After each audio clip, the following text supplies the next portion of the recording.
sistem dan kemudian bagaimana pola atau bagaimana contohnya kita melakukan yang kita sebut sebagai sistem thinking dan bagaimana konsep sistem itu terhadap dan bagaimana konsep itu sendiri.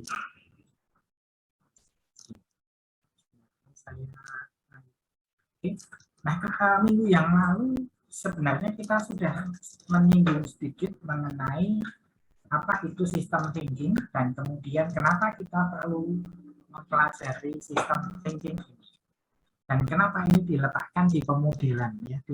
Jadi kalau di mata kuliah yang lain di situ itu kan Anda diajarkan bagaimana cara untuk katakanlah mengendalikan rantai pasok contohnya.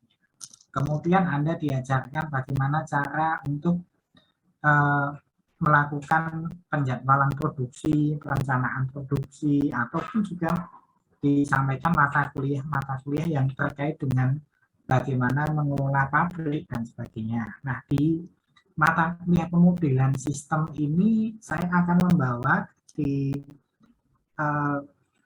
pemodelan yang lebih umum, lebih universal, lebih jadi tidak terbatas pada sistem manufaktur saja. Nah, nanti contoh-contoh yang saya tampilkan itu mungkin contoh-contoh yang ada di luar kebijakan teknik industri, tetapi karena kita harus menyampaikan bagaimana konsep pemodelan dan bagaimana kaitannya dengan sistem thinking yang dikembangkan saat ini atau yang mungkin sistem thinking sebenarnya bukanlah hal yang baru ya, tetapi saya rasa ini akan membawa Anda untuk memahami bahwa di dunia itu banyak hal yang sebenarnya kompleks di situ. Jadi tujuan dasarnya itu kenapa kita belajar sistem thinking, tidak hanya pemodelannya. Kalau nanti Anda kuliah simulasi itu ya hanya membuat model dan sebagainya. Tetapi inti atau mungkin dasarnya untuk bisa menghasilkan model simulasi itu adalah Anda belajar dulu pemodelan ini. Nah, di pemodelan ini saya akan membawa ke konsep yang lebih luas lagi. Nah, ketika kita mempelajari sistem thinking itu atau bagaimana kita mempelajari bagaimana berpikir secara sistem itu kita tidak bisa hanya mempelajari pada satu bagian saja, tetapi kita harus mempertimbangkan bagian-bagian yang lain yang masih berada di dalam sistem. Nah, kenapa kita perlu mempelajari ini? Yang pertama, di abad ke-20 itu berarti abad yang lalu ya, kita saat ini sudah abad 21. Abad ke-20 itu banyak hal sudah mulai ditemukan. Banyak hal sudah mulai dirubah. Dan mungkin di Indonesia perubahannya baru terasa ya mungkin 10 atau 15 tahun ke belakang. Di mana teknologi internet itu sudah mulai digunakan dan mulai bisa diterima oleh masyarakat untuk menjalankan kegiatannya.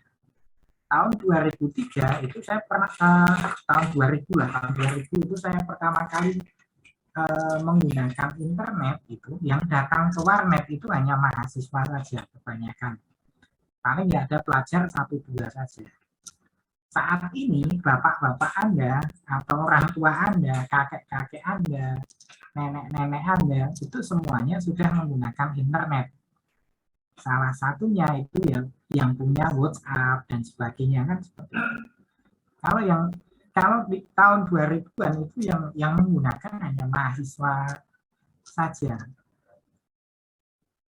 Kemudian teknologi informasi ini semakin lama semakin berkembang. Sehingga sekarang kita memasuki era industri 4.0 atau industri 4.0. Atau Jepang tidak mau kalah, mereka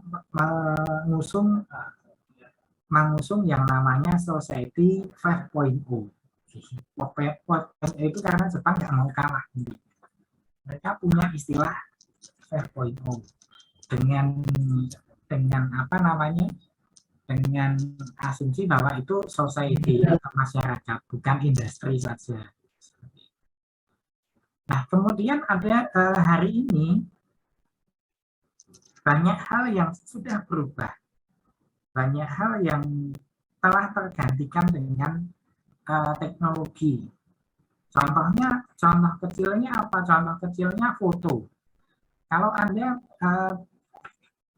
dulu waktu masih bayi ya, mungkin masih kecil itu, karena kan Anda lahiran sekitar tahun 2001, sekitar tahun 2001, 2000 contohnya seperti itu foto-foto yang Anda miliki di waktu itu mungkin masih banyak yang menggunakan foto dengan teaser atau dengan apa negatif itu.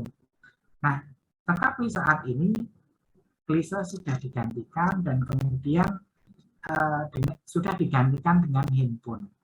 Handphonenya juga tidak kalah jelas untuk menangkap gambar dan sebagainya. Kalau dulu dengan klise, contohnya saya foto hari ini, mungkin besok kalau klisenya sudah habis itu bisa jadi 3 bulan lagi saya baru bisa lihat fotonya. Sekarang begitu Anda klik handphone Anda, itu sudah langsung muncul gambar atau foto Anda di situ. Termasuk transaksi keuangan yang tadinya orang itu kan harus mau ngirim uang harus pakai wesel ya, datangnya seminggu lagi. Sekarang dalam hitungan detik itu uangnya sudah bisa diterima di rekening penerima seperti itu. Nah, kemudian Anda beli barang, katakanlah contohnya mau lebaran, kemudian dulu waktu Anda kecil itu kan Anda beli apa namanya baju lebaran contohnya.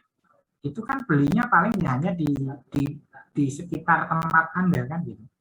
Contohnya Anda datang ke kota, kemudian atau ke pasar ataupun ke supermarket dan sebagainya yang ada di kota Anda. Yang ada di kota Anda, kemudian Anda pilih pakaian di sana, kemudian Anda membayar, orang tua Anda membayar seperti itu, membayarkan dan membeli di situ dengan mungkin pembayarannya tunai. Tapi semakin lama pembayarannya berubah, pembayarannya pakai e-money. Semakin lama semakin berubah lagi, belanjanya sudah tidak lagi di supermarket atau di toko ataupun juga di gerai yang ada di kota Anda. Anda bisa belanja apa namanya belanja online, contohnya beli bajunya langsung dari Paris atau mau beli bajunya langsung dari Cina atau dari India atau dari mana, itu bisa dilakukan dengan dan ini membuat banyak hal ini semakin kompleks di sini. Banyak perusahaan yang muncul itu multinasional karena batas-batas wilayah itu sudah tidak lagi menjadi penghambat seperti itu. Jadi batasan wilayah ini semakin lama semakin tidak kelihatan di situ. Bahkan kalau nanti memasuki era pasar bebas bisa jadi ada warga dari negara lain yang bekerja di negara kita di situ. Dan kemudian ada problem yang lainnya, ini adalah overpopulation. Banyak terjadi jumlah manusianya tidak sebanding dengan jumlah lahan yang tersedia. Kalau di Indonesia ya masih banyak tempat yang banyak tempat yang kosong, tetapi juga banyak tempat yang padat di Indonesia. Kemudian ada kemudian dalam tradisional method ini dalam pengambilan keputusan atau penyelesaian masalah ini sebagian masih didasarkan kepada cause and effect model atau model sebab akibat. Dan ketika ini semakin cakupannya semakin luas, maka kita tidak bisa lagi mengandalkan cause and effect model ini untuk menyelesaikan masalah. Karena apa? Karena asumsinya semakin lama semakin banyak. Jadi asumsi-asumsi yang ada ini semakin lama semakin banyak batasan dan sebagainya. Ini contohnya supply chain system contohnya. Ini saya maksudkan untuk menggambarkan alurnya. Kalau Anda lihat di supply chain system ini, kalau dulu ya contohnya hasil peternakan itu ya mungkin dibawa ke perusahaan yang dekat dengan peternakan tadi. Tapi kalau saat ini itu bisa saja dibawa ke negara yang lain. Distributornya tidak harus dalam satu wilayah saja. Bisa jadi distributornya itu juga di negara yang lainnya. Sehingga kalau Indonesia contohnya, Indonesia itu kan salah satu impor, ada beberapa produk yang diimpor ke luar negeri seperti itu. Contohnya yang pernah kita temui iklannya atau pernah kita lihat bagaimana penjualannya adalah Indomie atau mie instan lah. Mie instan itu juga itu salah satu produk yang diimpor oleh Indonesia. Jadi mungkin kalau Anda suatu saat bekerja di beberapa negara di Afrika, itu nanti Anda akan ketemu dengan Indomie seperti itu.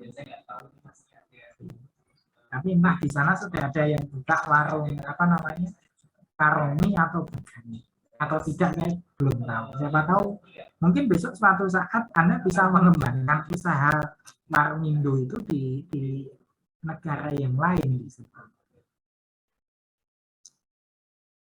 Oke. Kemudian ketika kita membahas sistem thinking, kita perlu melihat beberapa masalah yang pernah terjadi. Nah, kemudian contoh-contoh masalah yang akan dibahas itu ada dua. Nanti saya akan membahas Aswandam.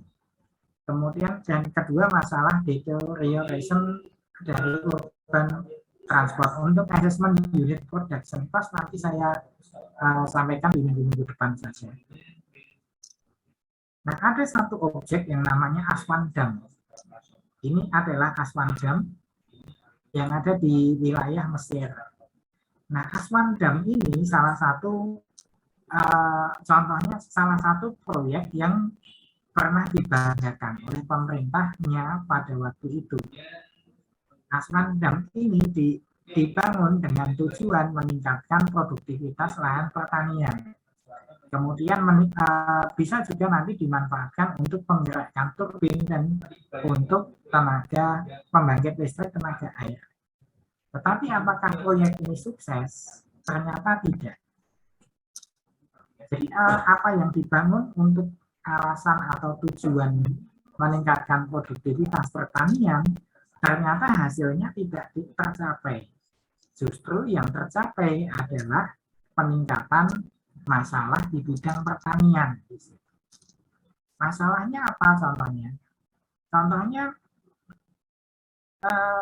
tingkat kesuburan tanah di situ menjadi menurun.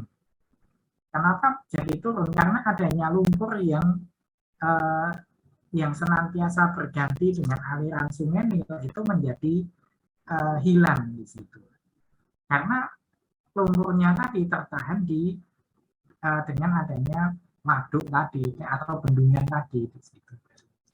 Dan kemudian lama-lama kesuburan lahannya justru malah menurun. Kemudian output produksinya juga menurun dan kemudian menyebabkan harus menambah pupuk di situ. Jadi ini contoh kalau kita gambarkan di sini, ini kalau kita gambarkan sederhananya seperti ini. Ini kan bendungan ya, contohnya ini bendungan. Kemudian di bendungan ini kan awalnya untuk meningkatkan lahan pertanian.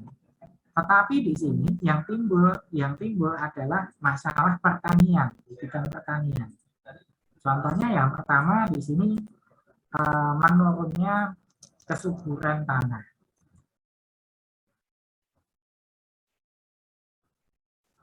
Kenapa bisa menurun? Karena lumpurnya tidak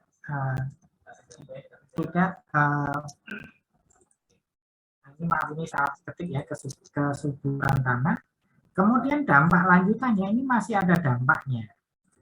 Tanahnya karena kesuburannya turun, maka di sini muncul dampak yang lainnya. Dampaknya adalah menurunnya hasil petani. Kemudian ada dampak lainnya. Dampak yang lainnya di sini,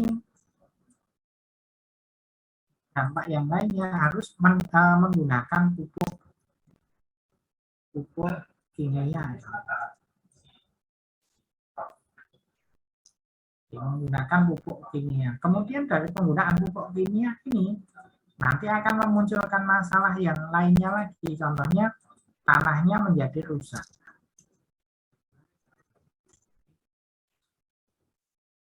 Contohnya seperti itu. Jadi masalah yang tadi yang diinginkan adalah meningkatkan produktivitas, justru masalahnya jadi tambah panjang di sini. Dengan adanya menurunnya kesuburan tanah dan sebagainya. Kemudian di situ masih ada masalah lainnya, masalah siput. Contohnya munculnya masalah siput, kemudian nanti munculnya masalah enceng gondok di situ. Kemudian ada masalah enceng gondok. Sampai yang terakhir ini sampai menyebabkan penurunan produktivitas perikanan di situ. Jadi ada nanti Anda bisa baca di slide-nya, perikanan sardennya justru menjadi turun. Padahal itu sebenarnya tidak terkait dengan pertanian, ya. Tetapi karena itu air dari sungai itu melewati nanti akan bermuara di laut, dan di laut itu digunakan untuk perikanan sarden, maka itu juga terkena imbasnya. Nah, itu sama seperti halnya yang terjadi di beberapa tempat. Mungkin nanti Anda bisa cari di tugasnya. Nanti, contohnya apa? Contohnya ada banyak sih masalah-masalah sistem, masalah-masalah yang terkait dengan suatu sistem itu di Indonesia banyak. Nanti Anda bisa cari masalah, contohnya masalah sampah, masalah listrik, masalah pendidikan, atau masalah apapun itu banyak di tempat kita. Di tempat kita banyak, sehingga nanti kita akan harus bisa menggambarkan, oh ternyata kalau ini ada satu hal yang dibuat itu belum tentu menghasilkan hasil yang sesuai. Kemudian ini contohnya ada enceng gondok, tidak terkendali dan sebagainya. Jadi dampaknya ini justru tidak terduga. Sehingga dalam konsep berpikir sistem ada kalau ada satu hal yang dilakukan itu belum tentu menghasilkan hasil yang seperti yang mau diinginkan. Bisa jadi ini berdampak ke pihak yang lain, ke hal yang lain dan sebagainya, sehingga dampaknya itu bisa semakin lama semakin meluas. Oke. Kemudian ada contoh yang lainnya adalah masalah urban, masalah transportasi di perkotaan, di mana sejak selesainya Perang Dunia Kedua di situ fokus pemerintah itu adalah membangun fasilitas untuk jalan dan kemudian parkir. Jadi ini terjadi di beberapa negara Eropa ya khususnya. Kemudian dampaknya apa? Dan dampaknya semakin banyak orang yang beralih menggunakan kendaraan umum. Jadi yang tadinya orang itu kemana-mana harus naik kendaraan umum, kemudian lebih memilih menggunakan kendaraan pribadinya. Dan ini akan menjadi dampak yang sistemik nanti. Nah, kita bisa melihat ini contohnya. Ini contohnya yang ada di Indonesia ini. Kemudian ini ada yang terjadi di luar negeri. Saya akan bertanya kepada Anda. Nanti silahkan Anda jawab. Anda jawab ya, nanti saya akan bertanya. Yang menjawab silahkan dinyalakan kameranya. Saya akan bertanya ke Mas Chandra Widianto. Ya, Pak. Oke, coba diaktifkan kamera. Ya, Pak. Oke, nggak apa. Ini menurutmu apa yang membedakan gambar di atas dengan gambar yang di bawah, Mas Chandra? Salah satu yang membedakan adalah kebijakan pemerintah mengenai transportasi, Pak. Ya, transportasi. Menurutmu bagaimana, Mas? Kalau yang di atas itu lebih ke ego masing-masing sehingga kebijakan pemerintah yang dilakukan tidak dihiraukan oleh masyarakatnya. Sementara yang bawah ini masyarakat lebih menghargai kebijakan pemerintah sehingga polusi udara di negara tersebut berkurang dan oksigen yang dihasilkan lebih banyak, Pak. Itu Mas Chandra.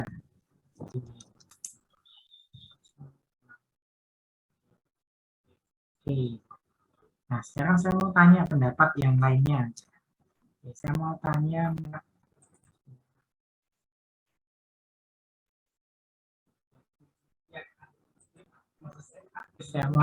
yang perempuan ada Mbak Ata Amalia.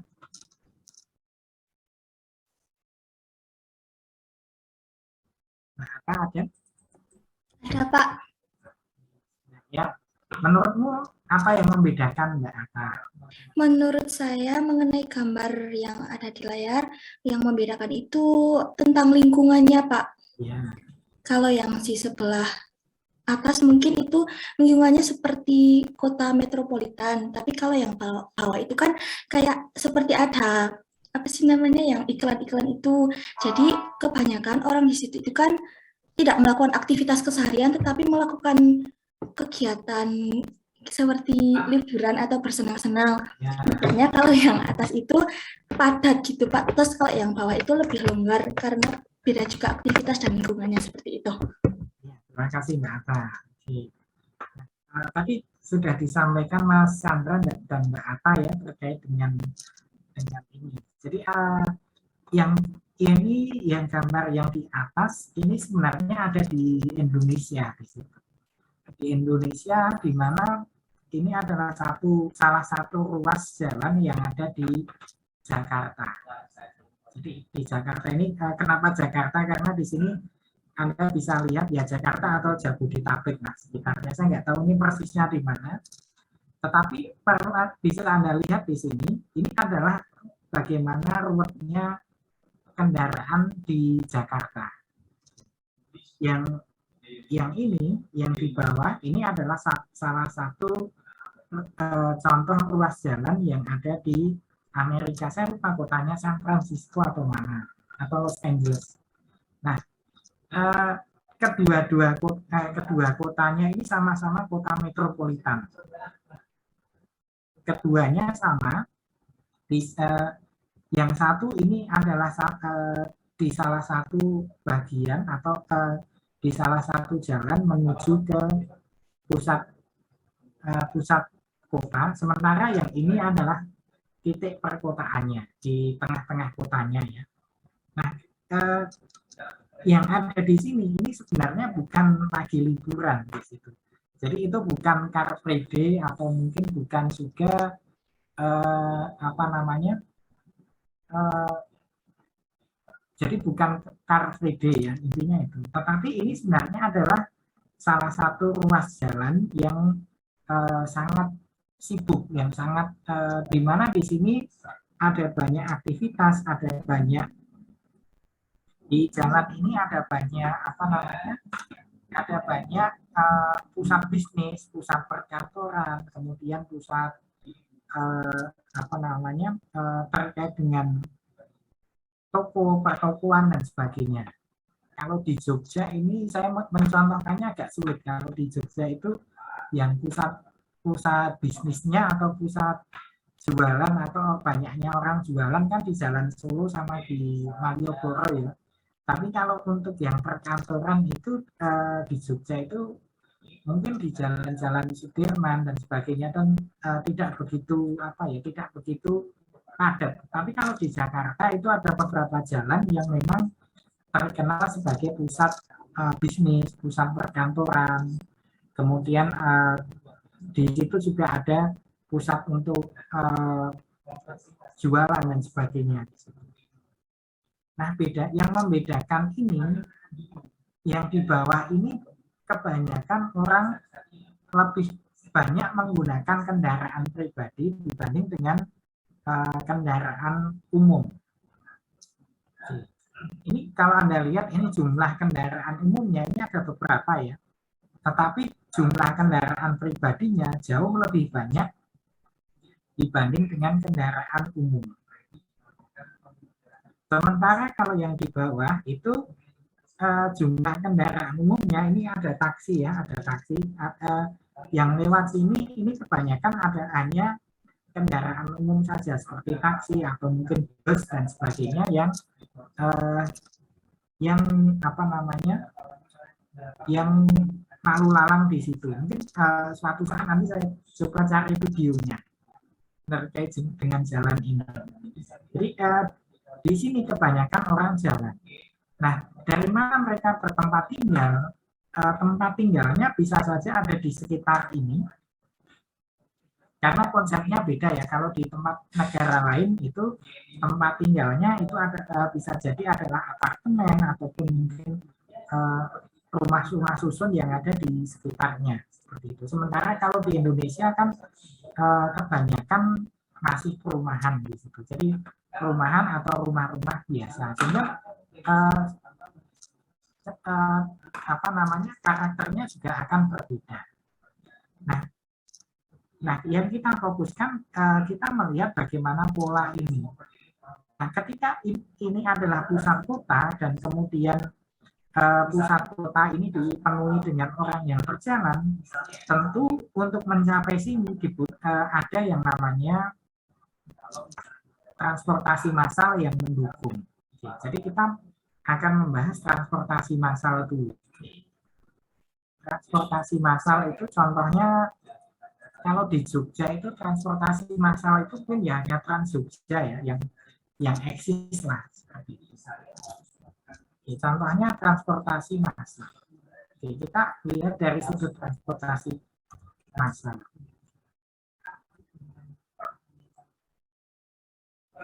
Transportasi massal itu bisa bus, bisa KRL, bisa MRT, bisa LRT. Kalau di Jogja itu hanya ada bus saja. KRL ada, tetapi masih apa ya, masih untuk mobilitasnya itu kan antar apa namanya, antar wilayah ya, antar wilayahnya itu saya melihat belum seperti Jakarta. Kalau di Jakarta itu kan mobilitasnya sangat tinggi. Jadi kalau Anda naik KRL katakanlah mau dari Bekasi sampai Jakarta atau dari Bogor sampai Jakarta, itu kan tingkat mobilitasnya tinggi. Kalau di Jogja ya ada, tapi tidak begitu banyak di situ. Tidak sebanyak di sana, dan frekuensi keberangkatannya pun juga tidak banyak. Ini bisa KRL, bisa bus, taksi itu masalah atau bukan? Ya anggap aja ini masalah angkot angkot dan sebagainya. Nah, kenapa tidak menggunakan, kenapa tidak semua orang mau menggunakan ini? Nah, tidak mau, bisa jadi alasan pertamanya di sini kenapa tidak mau menggunakan transportasi massal bisa saja adalah karena atau kita tanya dulu kenapa orang mau menggunakan transportasi massal. Yang pertama mungkin adalah biaya. Kemudian biayanya murah atau enggak di situ. Kemudian ada yang kedua waktu. Kemudian kenapa mau menggunakan ini? Kemudian di sini ada aturan.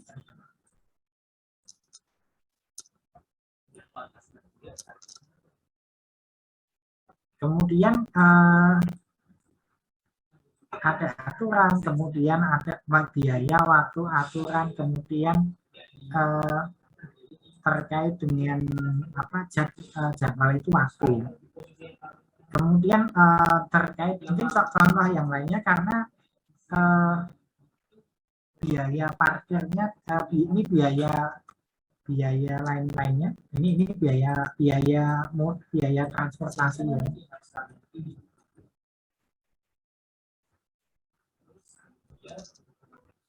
Biaya transportasinya murah di situ.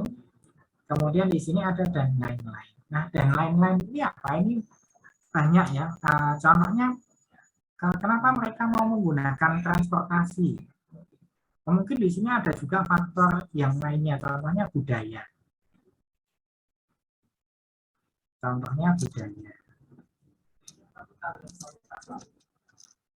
Kemudian ada contohnya budaya, aturan dan sebagainya. Ini yang lain-lain ini nanti kita definisikan sendiri. Yang pertama kenapa mau menggunakan karena biaya transportasi, harga tiketnya. Contohnya kalau dari seingat saya itu kalau saya naik KRL itu, tapi saya ke sana itu sebelum pandemi ya, saya nggak tahu sekarang tarifnya berapa KRL itu.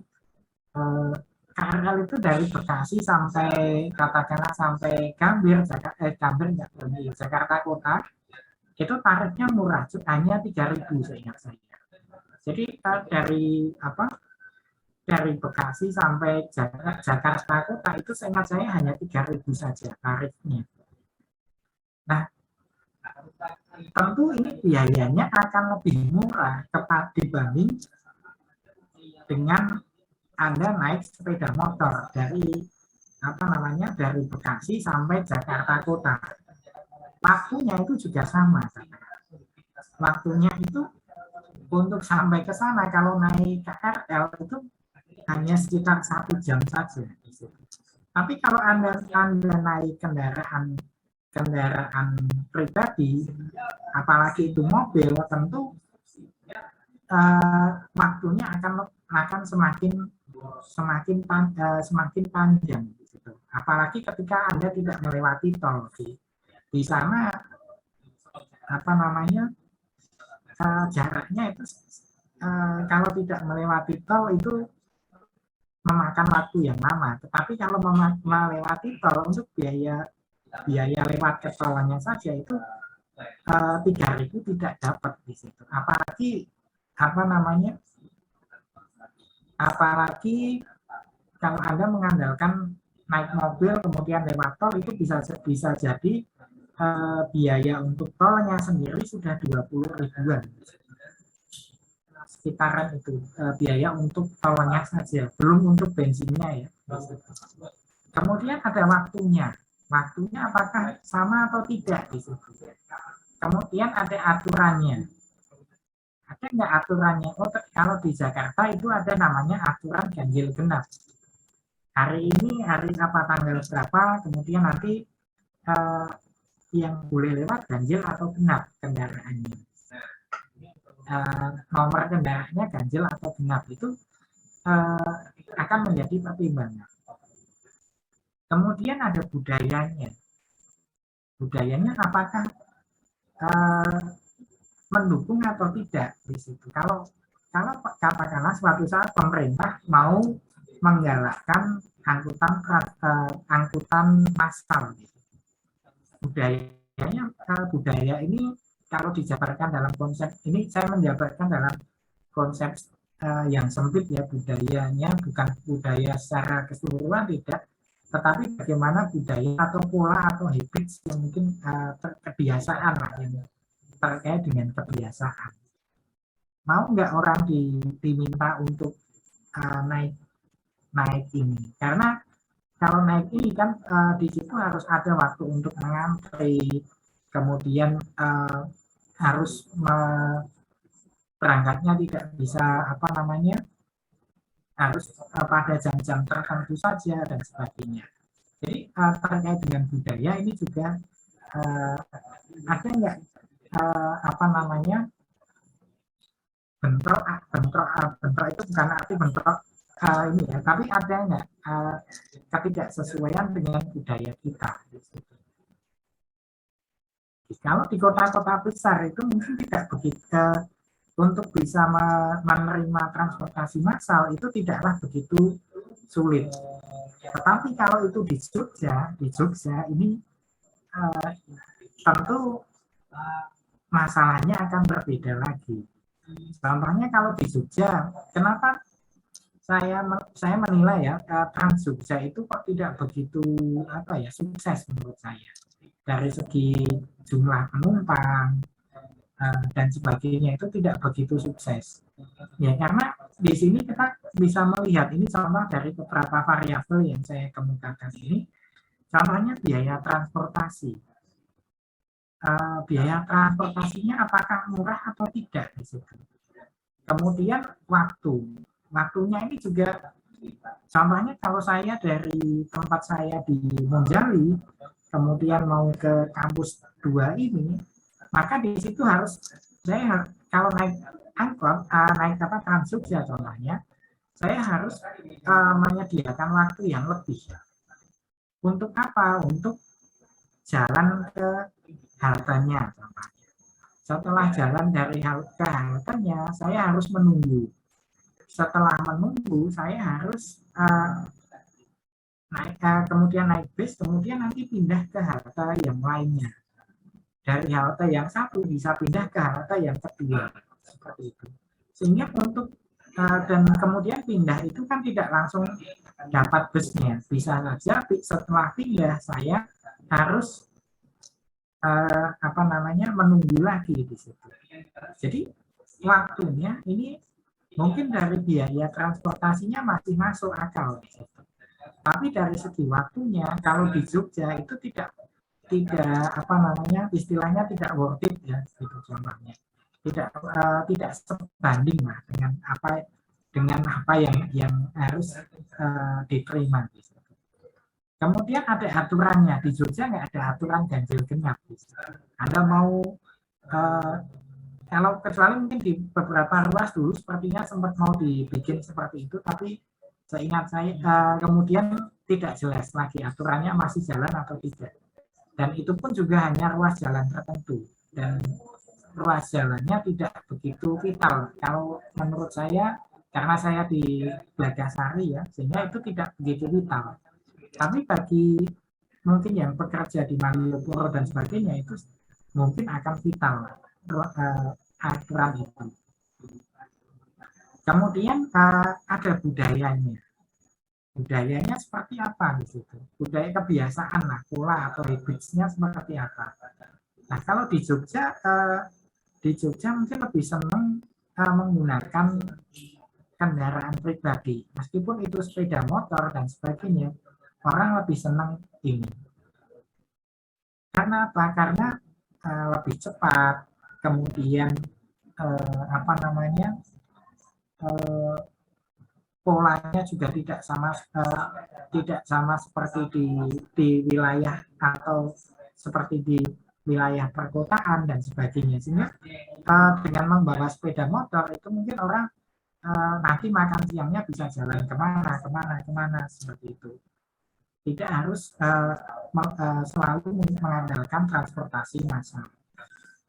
Kemudian ada dan lain-lain. Ini ada waktu aturan terkait dengan kendaraan dan sebagainya seperti itu. Kalau di Indonesia kan semakin lama kendaraan itu semakin murah pajaknya.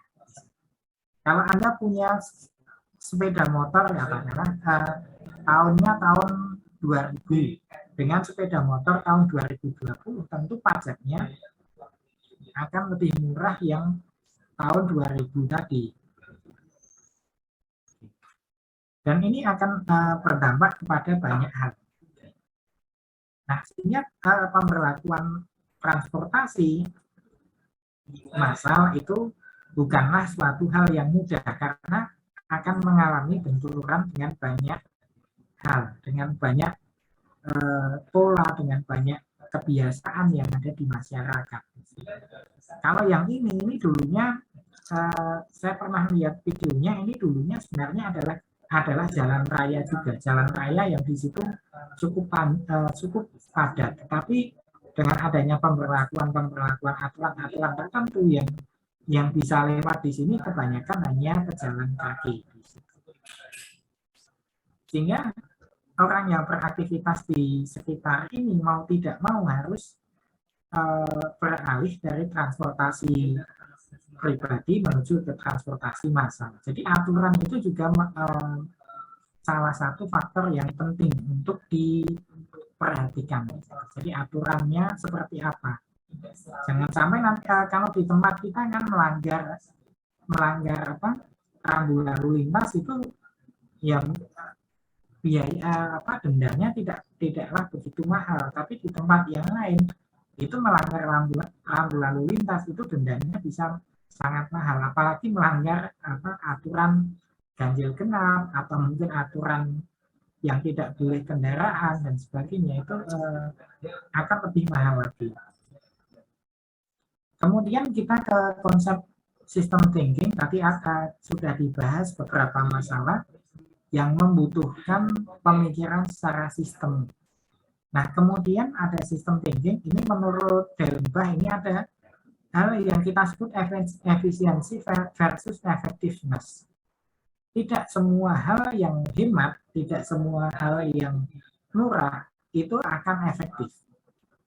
Efektif itu kuncinya, efisien itu kuncinya adalah biaya yang rendah, penghematan dan sebagainya. Tetapi kalau effectiveness ini adalah nilai yang besar, jumlah yang besar, waktu yang digunakan itu bisa dimaksimalkan dan sebagainya. Kemudian ada konsep yang berikutnya, ada unplanned and counterintuitive outcome. Jadi dalam konsep berpikir secara sistem, kita harus bisa membedakan mana hal yang dalam konsep berpikir sistem, tidak semua hal itu akan menghasilkan hasil yang sesuai dengan keinginan. Ketika contohnya gini, contoh kecilnya ketika tadi dibangun contohnya ketika tadi dibangun bendungan itu kan diharapkan hasilnya pertanian meningkat, tetapi yang terjadi bisa saja pertaniannya tidak meningkat, yang meningkat malah masalah pertaniannya. Sehingga kenapa demikian? Karena hal itu saling kait-mengkait, saling mempengaruhi antara satu pihak dengan pihak yang lainnya. Contohnya kalau Anda ingin mendapatkan nilai A, ini contoh kecil ya. Ini saya contohkan contoh kecil, contoh ekstrim lah. Contohnya Anda ingin mendapatkan nilai A, kemudian Anda belajar. Ini contohnya Anda. Kemudian tujuannya ini adalah mendapatkan nilai A untuk semua mata kuliah yang Anda ambil semester ini. Kemudian apa yang Anda lakukan di sini? Anda belajar, katakanlah dalam satu hari Anda belajar 5 jam. 5 jam per hari. Kemudian Anda belajar sangat giat menjelang ujian. Kemudian datang ujiannya jam berapa? Ujiannya jam 7. Dapat jadwal jam 7. Kemudian Anda belajar sampai jam 3 pagi. Besoknya apa yang terjadi? Besoknya Anda datang ke kampus jam 7:10. Jam 7:10 baru sampai ke kampus. Maka yang terjadi, Anda harus diminta datang ke BO, melampirkan surat izin, dan sebagainya. Untuk satu mata kuliah ini, yang jamnya jam 7. Dampaknya apa? Dampaknya yang tadinya Anda bisa mengerjakan dengan baik karena sudah datangnya telat, kemudian sudah datangnya jamnya sudah mepet, kemudian harus izin ke BO dan sebagainya. Yang tadinya mungkin ketika Anda tenang itu Anda bisa mendapatkan nilai 100 contohnya. Tetapi karena Anda tidak tenang di sini, Anda hanya mendapatkan nilainya 50.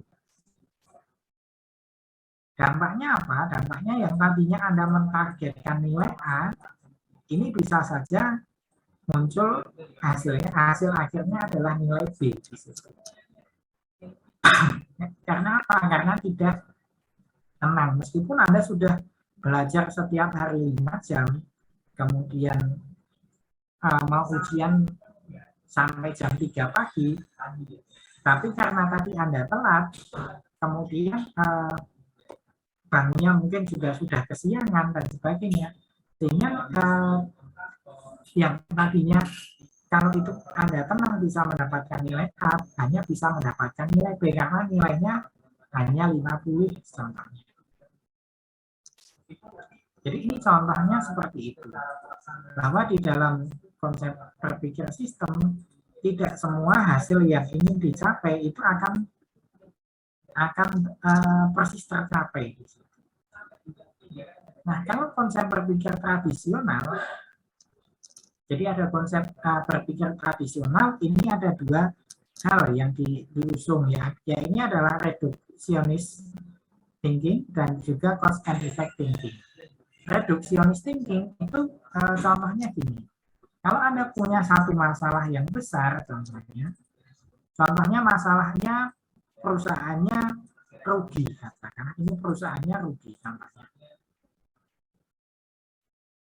contohnya perusahaannya rugi.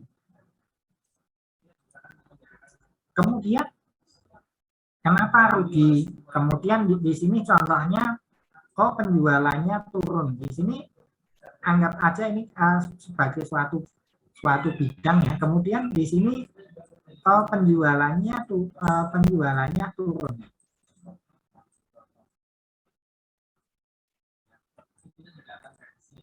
Penjualannya turun. Kemudian di sini Anda dianalisis rugi. Nah, kalau konsep berpikir tradisional yang dianalisis ya hanya ini saja. Kenapa ini turun di situ? Kenapa ini tuh penjualannya turun? Oh, ternyata promosinya kurang. Tindakannya apa? Melakukan promosi. Padahal contohnya ini promosi. Kemudian setelah dilakukan promosi, apa yang terjadi? Penjualannya naik. Penjualannya naik kembali. Kemudian besok lagi setelah promosinya habis, penjualannya turun lagi. Kenapa bisa demikian? Karena sebenarnya masalahnya tidak menyelesaikan masalah dalam satu sistem, tetapi yang diselesaikan hanya masalah di satu bagian saja. Padahal ruginya ini, contohnya, ruginya ini kenapa bisa rugi? Oh, contohnya di sini masih ada masalah yang lain. Contohnya contohnya di sini ada masalah, contohnya ada korupsi, contohnya. Kemudian ada masalah yang lain, contohnya tidak efektif, contohnya tidak efisien penggunaan tenaga kerjanya. Di sini masih ada masalah yang lain, contohnya masalahnya rasanya tidak sama, rasa atau standarnya tidak sama dan sebagainya. Nah, kalau dalam konsep berpikir sistem, kita mau menyelesaikan masalah-masalah yang ada di sini. Masalah-masalah yang ada di sini satu per satu, tidak semuanya diselesaikan ya, tidak seperti Superman, semua diselesaikan sendiri di situ. Jadi konsep berpikir sistem ini menyelesaikan masalah-masalah ini, mana yang prioritas atau urgent untuk diselesaikan. Oh, contohnya di sini korupsi contohnya. Maka yang dilakukan apa? Oh, kita berhentikan karyawan yang korupsi contohnya. Setelah selesai korupsi apa? Nanti contohnya meningkatkan rasanya. Contohnya ini, contoh kecilnya saja ini adalah usaha restoran atau supermarket, restoran atau rumah makan. Jadi restoran. Yang berikutnya apa yang diselesaikan? Kalau ini sudah selesai masalah korupsinya, oh ternyata ini rasa atau standarnya. Bagaimana supaya rasa atau standarnya itu sama? Jangan sampai kalau ada pelanggan hari ini datangnya enak rasanya, kemudian besok datang lagi rasanya kecut atau asin atau terlalu asin atau mungkin tidak karu-karuan di situ. Karena hal ini kadang terjadi tanpa disadari oleh si penjual ya di situ. Kemudian kalau sudah selesai itu masalahnya apa? Oh nanti di sini masalahnya baru kita selesaikan masalah penjualan, masalah ketidakefektifan dan sebagainya. Nanti tergantung dari mana dulu yang mau diselesaikan. Inti dari sistem thinking adalah menyelesaikan semuanya, tetapi tidak dalam satu titik waktu yang sama, tetapi dalam titik waktu yang berbeda. Bisa saja ini korupsinya dulu dihilangkan, kemudian nanti adalah memperbaiki rasa. Kalau ini sudah selesai, kemudian kita lanjutkan ke penjualan. Kemudian kalau sudah penjualan ini kan tidak efektifan dan sebagainya. Jadi ketika ini sudah selesai, diharapkan apa masalah ruginya itu sudah bisa diantisipasi, sudah bisa diselesaikan di situ. Jadi seperti itu masalah sistem.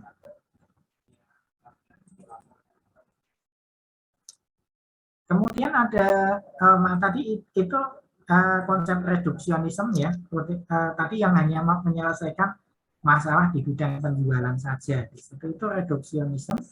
Kemudian ada cause and effect. Cause and effect ini kaitannya dengan sebab akibat.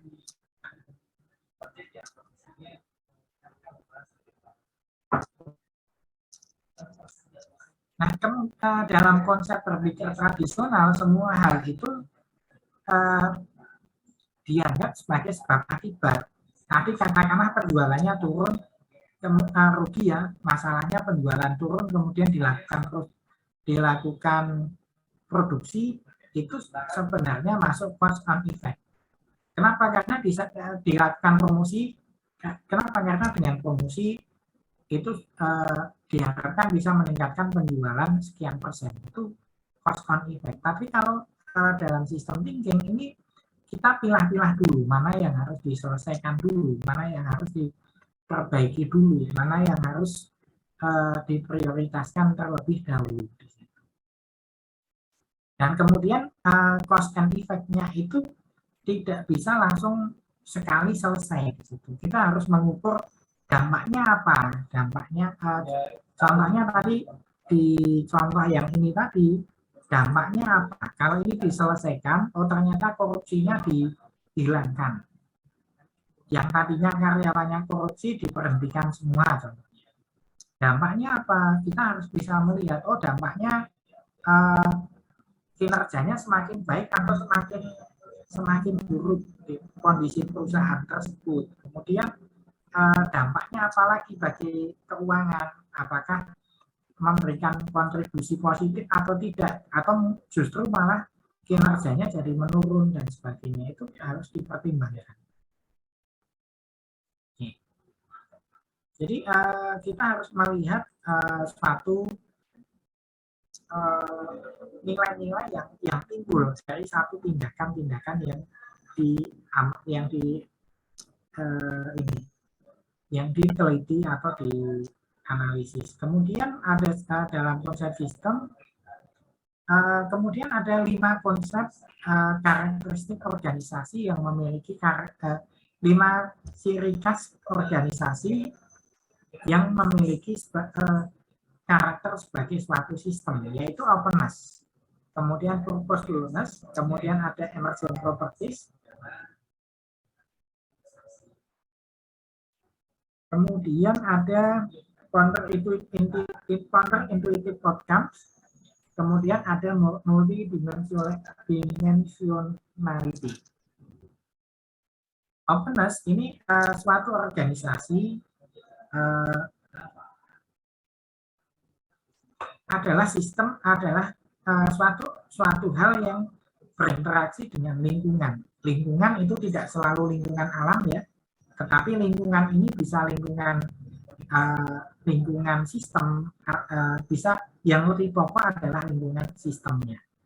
Lingkungan sistem itu apa? Yaitu adalah lingkungan terkait dengan sistem, terkait dengan tugas, ketenangan, dan sebagainya dari suatu sistem yang ada.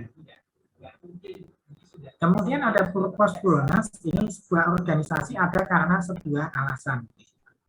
Kemudian jadi organisasi sekecil apapun itu pasti ada alasan kenapa itu timbul di situ, kenapa itu tetap eksis dan sebagainya.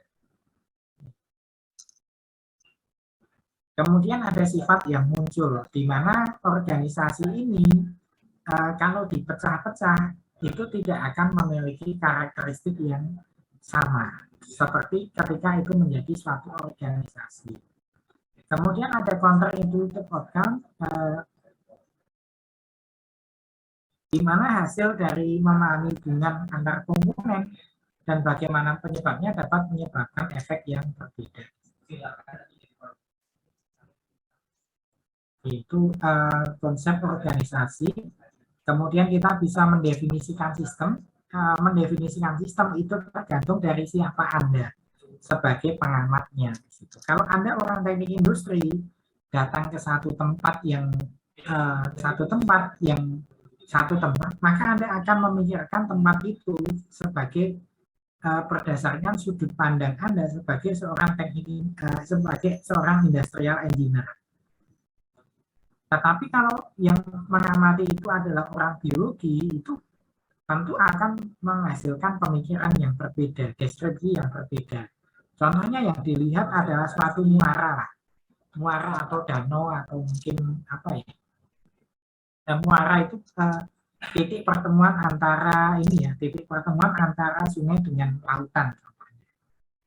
Nah, kalau Anda datang ke situ, anggap aja sebagai orang biasa dan tidak memahami apa itu ekologi, tidak memahami apa itu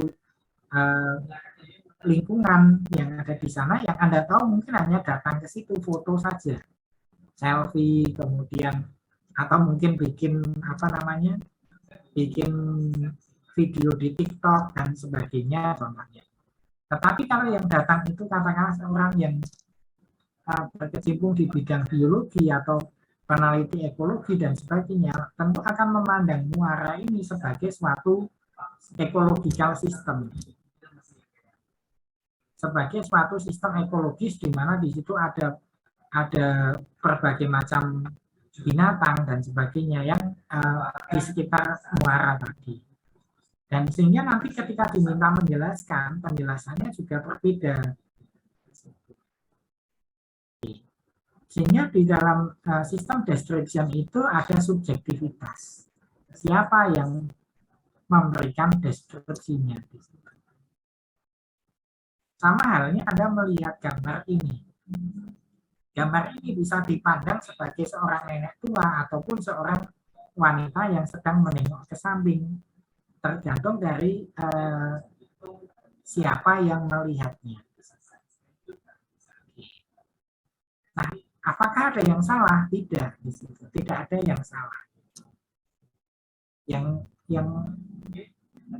Jadi tidak ada yang salah dalam melihat ini. Anda bisa menginterpretasikan ini sebagai seorang nenek tua atau sebagai seorang wanita yang sedang melihat atau menengok ke samping.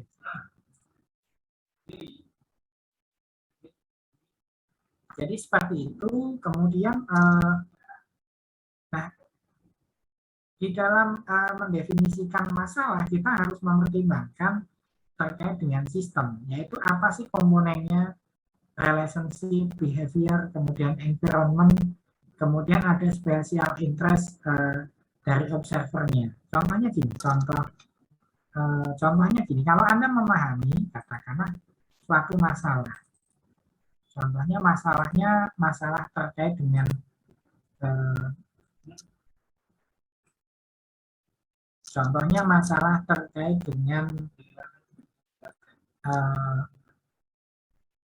sampah, masalah terkait dengan sampah saja. Masalah sampah yang ada di kota X, di kota X ini.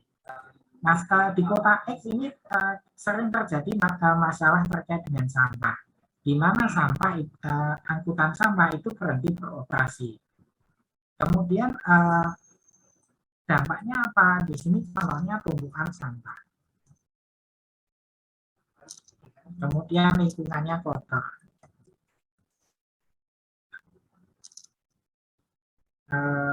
Dan sebagainya ya contohnya. Ini contohnya. Nah, kita harus bisa melihat kenapa bisa demikian, sama di kota X ini dikelola siapa di situ, objek. Sistemnya terkait dengan sistem apa? Oh, contohnya di sini adalah sistem pembuangan sampah. Sistem pengolahan sampah. Contohnya ini dinas kota X. Kota X ya contohnya. Kemudian siapa saja objek-objek yang terlibat di situ? Contohnya adalah dinas. Kemudian ada pengelola TPA contohnya. Kemudian di sini ada petugas pengangkut.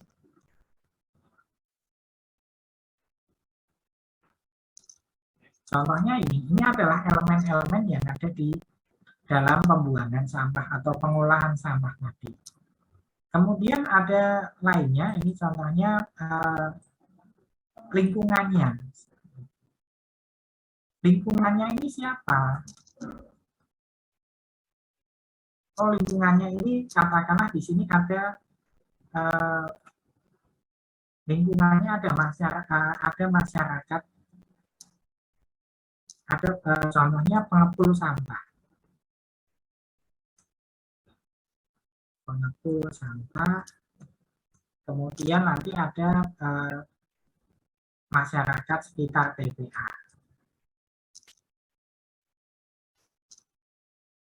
Contohnya seperti ini. Kemudian nanti karakteristiknya seperti apa? Nanti akan kita bahas di minggu selanjutnya kalau karakteristik. Nah, kita bahas ini dulu. Tadi adalah masalah sampah di kota X, tumpukan sampah, lingkungan kotor, dan sebagainya. Kemudian siapa yang menangani? Ini contohnya sistem pengolahan sampah yang dikelola dinas kota X. Contohnya. Apa saja komponennya? Adalah dinas, TPA, tempat pembuangan akhir, kemudian petugas pengangkut, dan sebagainya.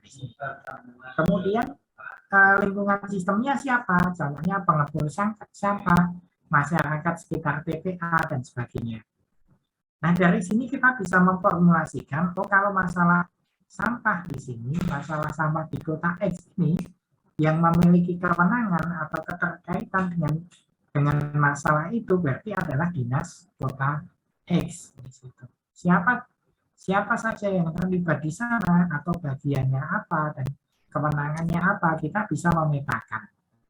Kemudian lingkungannya juga sama, kita bisa melihat lingkungannya itu siapa di situ.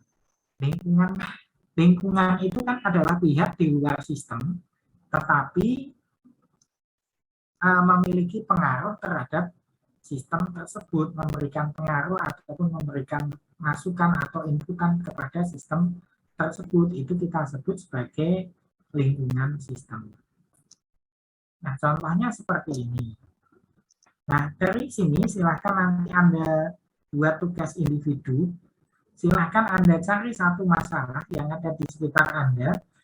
Yang penting masalahnya itu terkait dengan sistem,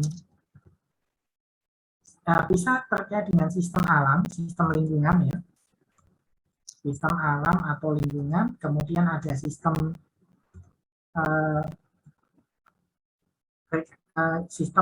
yang terkait dengan permesinan,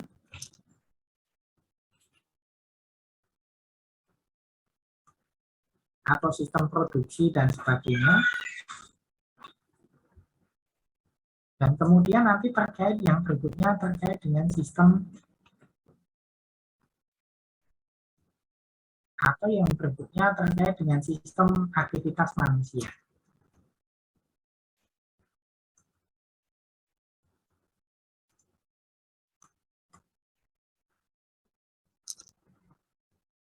Contohnya seperti itu. Jadi tidak boleh sistem informasi itu tidak boleh. Tetapi kalau nanti kaitannya dengan sistem permesinan atau sistem produksi masih diperbolehkan. Nah, nanti silahkan Anda cari informasi bisa dari koran, surat kabar, ataupun internet, ataupun juga dari sumber-sumber lainnya yang bisa Anda percayai.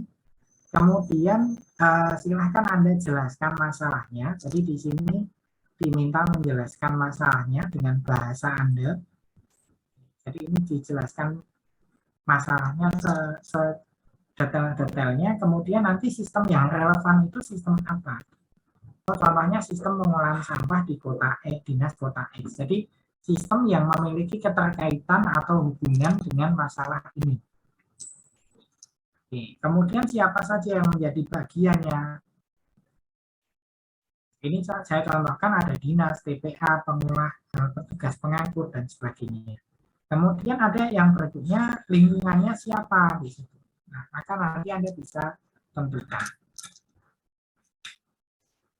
Ya, mungkin itu saja. Apakah ada pertanyaan?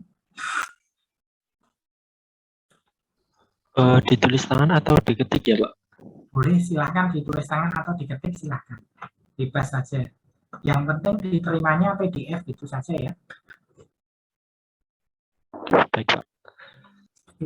Ada pertanyaan yang lainnya? Tidak ada? Nah, nanti silahkan Anda cari masalahnya. Saya rasa ada banyak masalah yang ada di sekitar kita. Masalah terkait dengan sistem alam, sistem permesinan, produksi, dan sebagainya, termasuk sistem apapun itu yang jadi kan ada sistem, kemarin kan ada sistem yang dikelola di apa namanya, kan ini ya, ada sistemnya, ini kan ada natural system, kan ada natural system, ada desain physical system, dan kemudian desain abstract system, dan kemudian human activity system. Yang boleh ini, satu ini boleh, dua boleh, yang tidak boleh ini. Karena ini masalahnya nggak jelas kalau yang ini. Yang desain abstract system ini tidak jelas masalahnya, sehingga ini saya tidak meminta Anda untuk memilih ini. Yang jelas nanti silahkan dipilih yang ini, natural system atau design physical system atau human activity system. Ini ada banyak bidangnya. Kalau yang ini kan hanya sistem informasi, sistem ATM dan sebagainya, itu saya rasa tidak begitu luas. Adakah pertanyaan sampai di sini? Tidak, Pak. Ya, sudah. Nanti silahkan Anda coba buat, cari informasi, boleh dari berita dan sebagainya. Yang penting nanti ditampilkan ya linknya atau tautannya kemana atau beritanya dari mana dan sebagainya. Itu saja dari saya. Sekian, wassalamualaikum. Waalaikumsalam warahmatullahi wabarakatuh. Terima kasih, Pak.